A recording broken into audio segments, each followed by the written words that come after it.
திருச்சிற்றம்பலம். முருகப்பெருமானை நேரில் வரவழைக்கச் செய்யும் அருணகிரிநாத சுவாமிகள் அருளிய கந்தர் அனுபூதி. இன்று செய்யுள் 29. அருணகிரிநாத சுவாமி திருவடிகள் போற்றி போற்றி.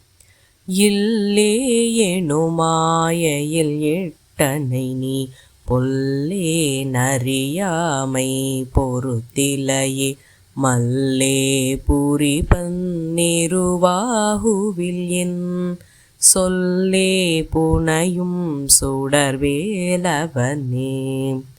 மல்யுத்தம் செய்யத்தக்க வலிமை பொருந்திய வீரமிக்க பன்னிரு தோள்களில் எனது சொற்களை அணிந்து கொண்டு ஒளி வீசுகின்ற வேலாயுத பெருமானே, இல்லை என்று சொல்லப்படும் இம்மாயையில் நீங்கள் என்னை வீழ்த்தினீர்கள். பொல்லாதவனாகிய என்னுடைய அறியாமையை நீங்கள் பொறுத்துவிடவில்லையே. அறியாமையில் மூழ்கியிருக்கும் ஒருவன் இவ்வுலகை முற்றிலும் உண்மை என்று நம்புகிறான். அதற்கேற்ப அவனுடைய நடவடிக்கைகளும் உலகில் உள்ள அனைத்து பொருள்களும் உண்மையானவை என்று உறுதியான நம்பிக்கையை ஆதாரமாக கொண்டுள்ளன. உலகவாதியான அவனுக்கு இந்த உலகை தவிர வேறு உண்மை இறைவன் உட்பட இல்லவே இல்லை என்று நம்புகிறான். அவன் உலகப் பொருள்களை சேகரித்து ஆட்கொண்டு அனுபவித்து இன்பமாகவே இருக்க விரும்புகின்றான். உலகம்தான் அவனுடைய இறைவன்.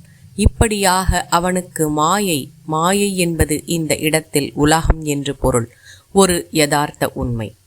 ஆனால் ஆத்மானுபூதி பெற்ற ஒரு ஞானிக்கு மாயை உண்மையில் இல்லவே இல்லை. ஏனெனில் அவர் மாயையில் உலகத் தோற்றத்தை கடந்து இறைவனின் விழிப்புணர்வில் நிலை பெற்று இருக்கிறார். இந்த மாயையிலிருந்து நம்மை விடுபடச் செய்வது அந்த ஆறுமுக கடவுள் ஒருவரே ஆவார். அவர் அதிபயங்கரமான சூரபத்மனை அழித்தவர் என்று போற்றப்படுகிறார். கற்றதன் பலன் கந்தன் கழலடித்து தன்னை அர்ப்பணம் செய்வதே ஆகும்.